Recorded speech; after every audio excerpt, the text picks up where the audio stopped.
man daal wax dëgg yàlla j'ai un sentiment mitigé un peu ci affaire boobu c'est-à-dire que dama jàpp ne quand même quelque part il faut que ñu def attention ci bëgg topp loolu jusqu'au détail je ne pense pas que forcément mu nekk li ñu war a def daal énergie bi ñu ci nar a perte et cetera maanaam boo bëggoon tey topp tey presse bi li ñu bind yëpp loo xam ni wodduñu ko ci ay termes yu déplacé ak waykat yi li ñuy wax yëpp nii pièce théâtre yëpp li ñu fay wax série yi loolu yëpp nga topp ko kon tey Jamra man duñ toll añ reer laa la wax donc loolu yëpp aussi yaakaaruma ni wax dëgg yàlla nag suñu diine teg nañu ko wala nangam ak nangam par contre nañu gën a sensibiliser nit ñi et rawatina aussi loolu ku nekk aussi ak diine ba nga nekk ak valeurs yi nga adhéré yow mën nga ñaawlu lii. waaw mais Sénégal moom nag imam xam nga ne diine yi fi nekk yëpp nag daanaka ñoo partagé benn valeurs yi muy wax ju rafet ak kàddu gu rafet ak colin. waaw mais ma wax la benn affaire seetlu nga dara. est-ce que gis nga jàngu bi par exemple nga leen gis ñu sonn ci yooyu pourtant dañ leen jox cër ci réew mi de ñoom ils sont corrects kii naan na yooyu ñu ngi koy dégg de mais peut-être que position bi ñu jël peut-être mooy bi gën a baax bañ a def trop seen énergie ci yooyu. maandu ci yëf yi. mais oui quelque part. mais imam bu ñu maandoo ci penc mi na muy doxee itam ndax. jàngu bi dañ ci maandu pourtant dañ leen jox cër de. waaw mais bu ci jàng bi maandoo. jumaa ji maandu ci. xam nañ lu tax ñu maandu ci parce que dañu xam ne topp détail yooyu yëpp nag doo ci pare tey jii tey Sénégal moo joxe benn affaire sabar du am ci ko ñi nii est-ce que c'est interdit par la loi. lu nekk da ciy xew. préfet bu Louga interdire na sabar yi ci Fosco yi ren. ci Fosco yi mooy Fosco yi ñu def ci école yi. waaw préfet bi interdire na ko parce que nee na la fay xew musiba la. waaw par exemple yu mel noonu par exemple dans des établissements pour les élèves pour les nangam et cetera yu mel noonu par exemple gis naa ni kon foofu la ñu war a gën a encadrer certaines pratiques certaines choses et cetera yu ñuy tuddee divertissement muy déplacé wu et cetera même le ministre de l'éducation nationale Guirassy génne woon na benn décret parce que am na benn école bu doon organiser xaw ma la ñu def fa yu ñaaw en présence même du directeur de l'imam de chef de quartier xaw ma la lan donc c'était d'accord mu def benn décret ne leen léegi il faut nga xam mais en même temps il est toujours difficile de savoir ba fan ngay waxee ni lii ñaaw na rafet na et cetera donc loolu lenn la maintenant Jamra su fekkee aussi bon am nañ énergie ak temps pour topp yooyu yëpp noonu nañ ko topp c'était un peu comme l'affaire par exemple affaire boobu xewoon Dubaï xam nañ ko tuddee encore. porte-à-porte bi. voilà mais si ma ne kenn du ma dégg ci loolu parce que vraiment nag ay magum jëmm yoo xam ne kenn forcé wu leen dem foofu def fa nangam parce que rek ay sénégalaises lañ nga bëgg leen a xaar fii bu ñëwee nga ne nañ leen yóbbu police nangam moi je pense que quand même yooyu. il faut faire attention te comme ni ma la ko waxee. waykat yi li ñuy way fii yëpp ak yooyu yëpp noonu quelque part wax dëgg yàlla nit ñi ñooy jël seen responsabilité mooy ñu gën a éduquer nit ñi sensibiliser leen xoolal pièces yooyu ñuy def ci weeru koor gi et cetera mais est-ce que au détail mën nga ko topp ba chaque mot chaque truc nga xam ni posture bi dëgg-dëgg ànd na ak li ñu war a wax je crois que c'est pas évident mais en tout cas boo amee association lu mel ne Jamra boo xam ne ñoom dañuy surveiller loolu de près et que suñ ci gisee loo xam jàpp nañ ni lu ëpp la ñu dénoncer ko mais d'ailleurs effectivement suñ ko dénoncer c'est parce que la loi même da koy réprimer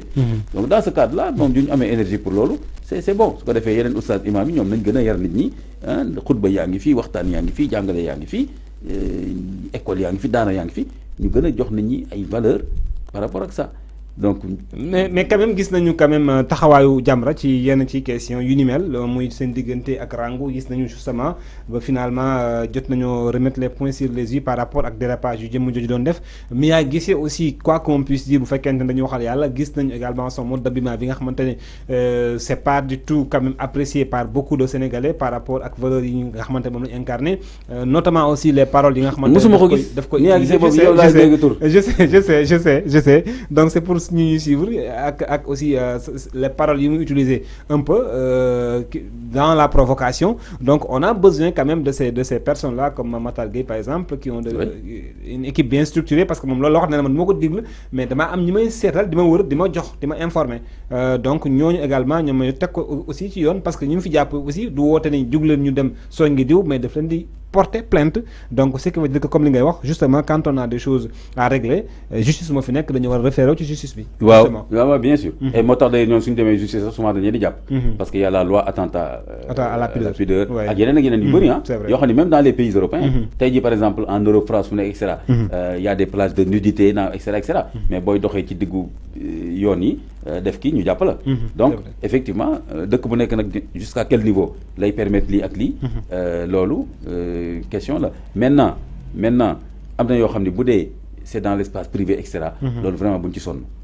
Man am na temps affaire rangu boobu xaw ma lan. bi ma ko njëkkee dégg man ñu ne xaw ma soirée privée et cetera dama ne bon bu dee soirée privée la suñu yoon nekku ci. waaw c'est vrai wax dëgg fa yàlla. parce que ku fi bëgg a topp ay soirée privée nag quand même. loolu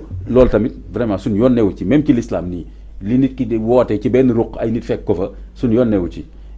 sinon yow ki bëgg a topp loolu yaag naa waxtu julli moom dootu la fekk ci jàkka du fa dootu ki fa parce que di nga topp fii ruq-ruqaat Dakar yi di surveiller ku def lu mel noonu quand même heure julli fekk la ci waaw ba pare di nga umu nga baal ma kàddu gi di nga umu parce que di nga gis lu nekk dégg lu nekk non quand même maintenant voilà boo toppee yooyu maintenant beneen bi concert yi yëpp nii yi fay xew yëpp nii xale yu jigéen xale yu góor dañ fay nekk lu nekk dañ ko fay def ay façon yi kenn xamul maintenant yooyu yëpp soo ko toppee sa waay maintenant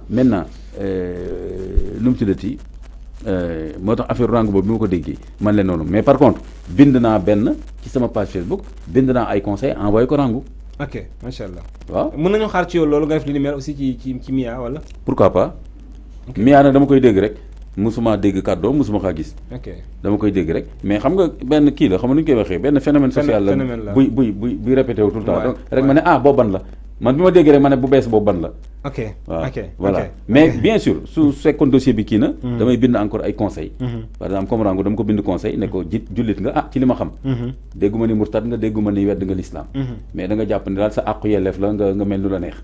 ma ne ko nag en tant que jullit nag yow sa dund da nga ko war a tënk ci ay valeurs loolu port vestimentaire bokk na ci pudeur bokk na ci nangam kon bu la àdduna jaral yenn yi et cetera defal ko ay conseils.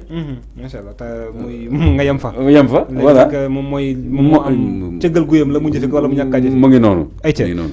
Imam beneen point bi bokk na ci état bi daanaka jël na décision yokku salaire ñi nga xamante ne ñu liggéey ci kër yi di ñii di booy yi wala ci ñi duppee ci yeneen tur yi jàppalekat en tout cas ñi ci seen biir kër yi yokk nañu seen salaire. muy décision bi nga xamante ne biir na ni barki démb jëlee ko nag ci arrêté bi nga xamante ne nekkoon na fi ñu